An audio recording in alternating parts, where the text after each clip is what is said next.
Hello everybody. This is a video about my addiction timeline. Let's start in 2016. 2016 is pretty important because I decided to do my very first drug, or what I'm considering a drug, which is alcohol. So whenever I was with my mom, I was probably only like 12 or something like that. My older sister snuck this bottle of wine from the refrigerator and we drank it together. And I remember the feeling it gave me. It was like the room was kind of like spinning just a teeny bit. I was feeling all good and euphoric and kind of like slurring my speech just a teeny bit.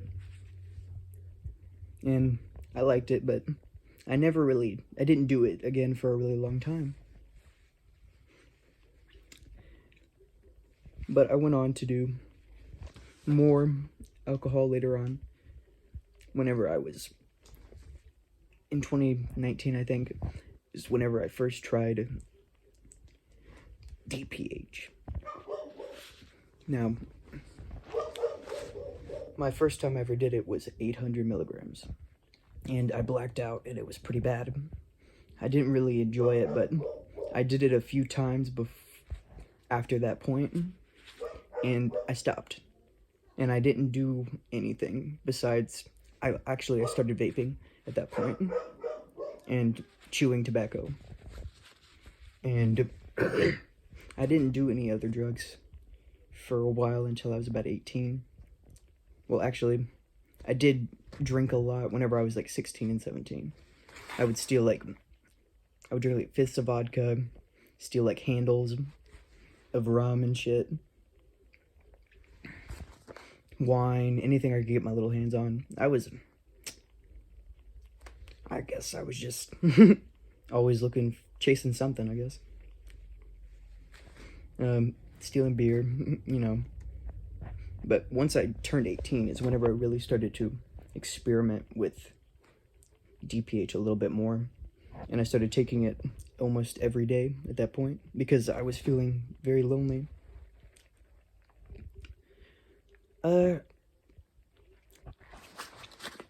That's why I even first started doing that in the first place. This is probably like 2022, something like that. I don't know. All the days kind of like flood together, but anyways, I don't really know if the times matter so much more as the way in order it goes. So I was just taking a lot of that in my apartment, and just so I wouldn't be alone. I just felt so alone. I just didn't like it because like up until that point, I had never really spent a night by myself. So my first night by myself in my apartment was pretty rough, and I was just feeling so lonely, and that's whenever I got fired from my job. And then that's whenever I really started to spiral, and I started doing DPH multiple times a day, every day. For 2 weeks straight, I did it. And I told my family that like I quit, but I didn't end up quitting. I kept on doing it behind their backs. And that continued for a couple years, actually. Well, a year. Because I'm still doing it to this day, I think. I mean, yeah, I am still doing it to this day. And right about the time whenever I started taking less DPH at my apartment is whenever I first started experimenting with shrooms. So I would do chocolate bars of the shrooms, and my first experience was pretty, I actually kind of liked it. It was pretty cool. So I remember like the heavy body overload I got, and I was just like, kind of had like a lot of anxiety, and I remember watching like a movie, and I couldn't keep focused on it. I just kept on seeing the walls moving in and out, and all that stuff, and I could like hear music even though there was no music on at all, and the lyrics I couldn't even make out the lyrics at all. And I would look up at the sky, and like I could see like stars moving around and stuff like that. So I thought that was pretty neat, and I tripped shrooms quite a few times, and that's whenever.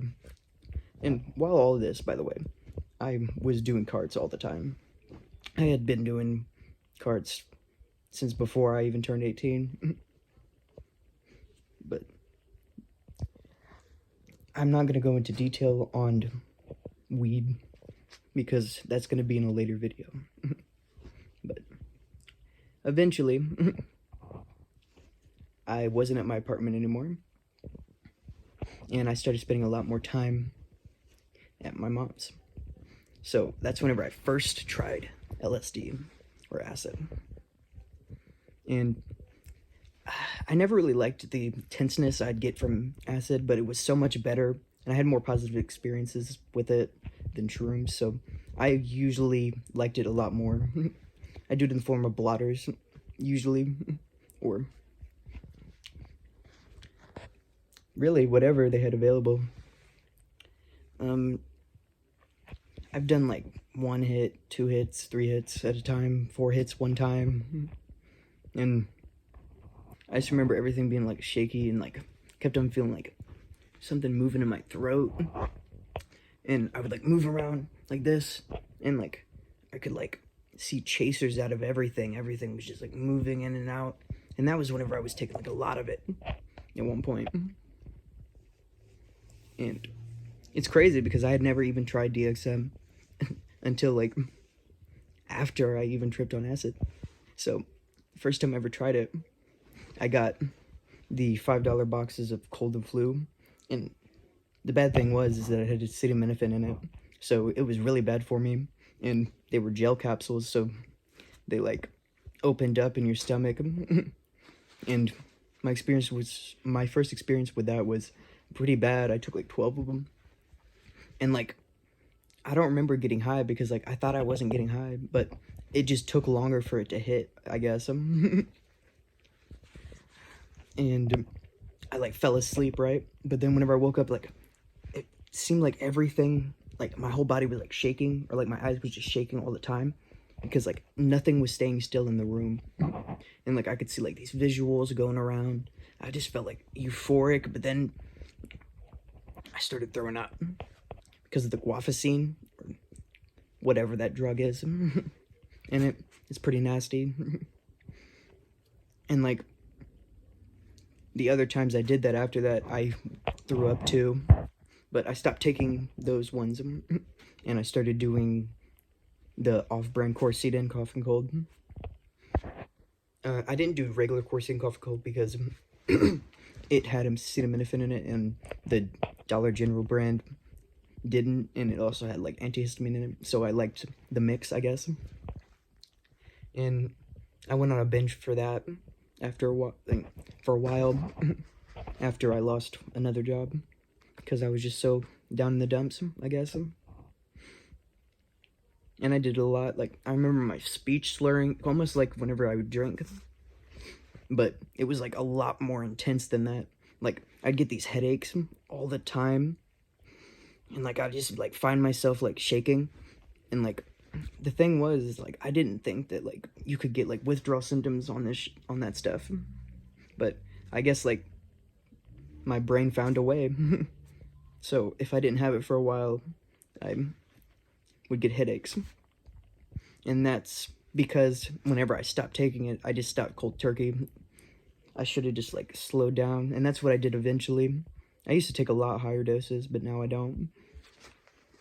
Now I'm like weaning a little bit at this point. Oh yeah, forgot to mention, earlier than that, I had just gotten into inhalants.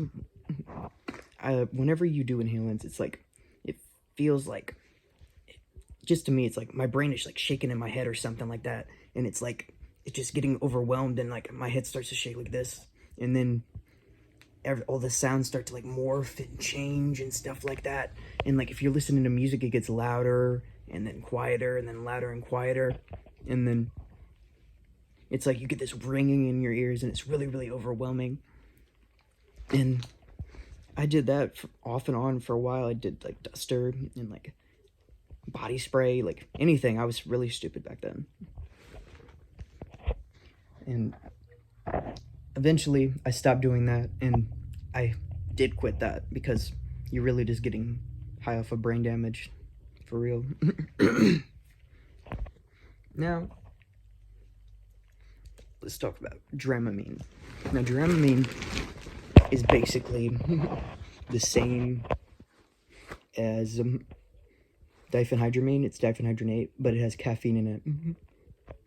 So, my first time taking like probably like 800, but I could always take a lot more.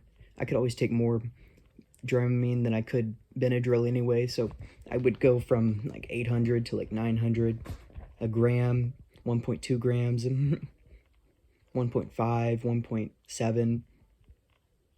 Yeah, it gets pretty bad at that point. And that was just because I needed to get off of because I was trying to get off of the DPH at that point. But you know how that works. You can't trade drugs in and out for each other. That's not how it works. You just have to get sober and you have to stop.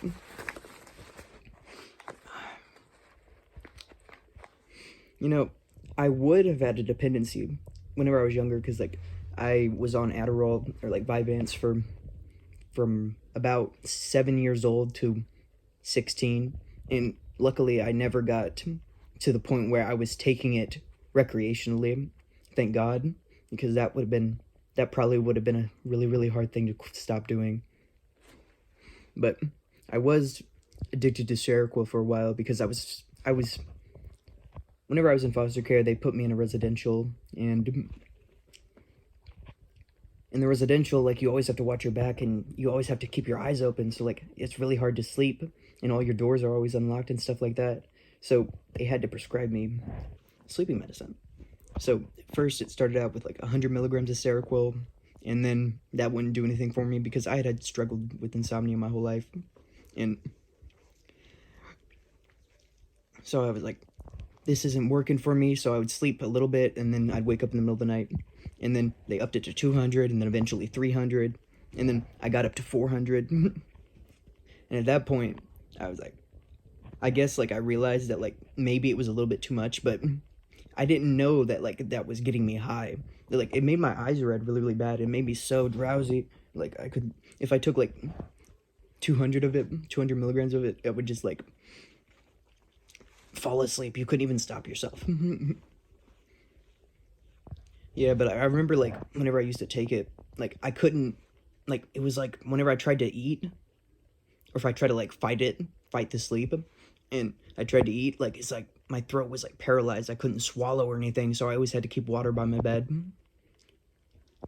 And I never really got addicted to that and started abusing it, because by the time I was 18, I decided to not take it anymore because I didn't want to risk getting addicted to it. I've taken like, there's also a lot of other things I've done as well, like gabs, perks, stuff like that, but not really that many experiences with that.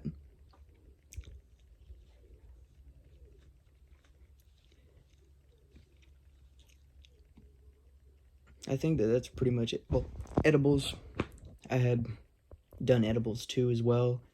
They basically, I put them on the same level as carts sometimes. You know, thing is like, I know like this is for anybody. This channel is for anybody, but I do not suggest that anybody do any of the drugs that I've done in any amount. Do your own research. You know, I'm never gonna try to be that guy, or I'm trying not to be that guy. You really shouldn't be taking any of it, but it's just so hard to stop. You know, it's a vice, I get it. And it's something I still struggle with to this day. I never really got into huffing anything. I never did any, like, really hard drugs.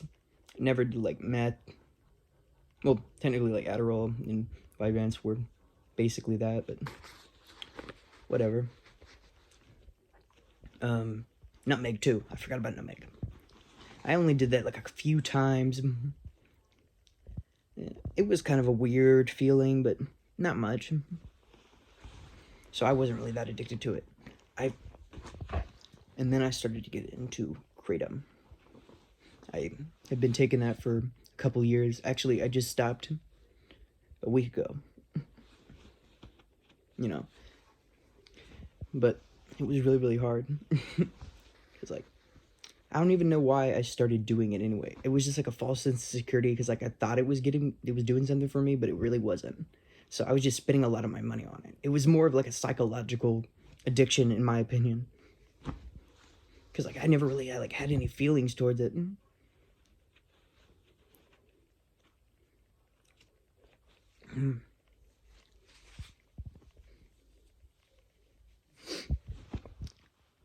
Well, anyways, that's pretty much everything I've done.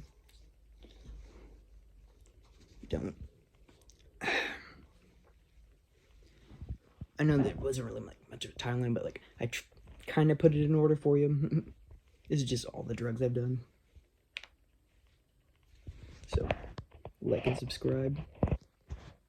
Join the Reddit subreddit r/DPHghosts or the Discord. And I'll see you guys another day.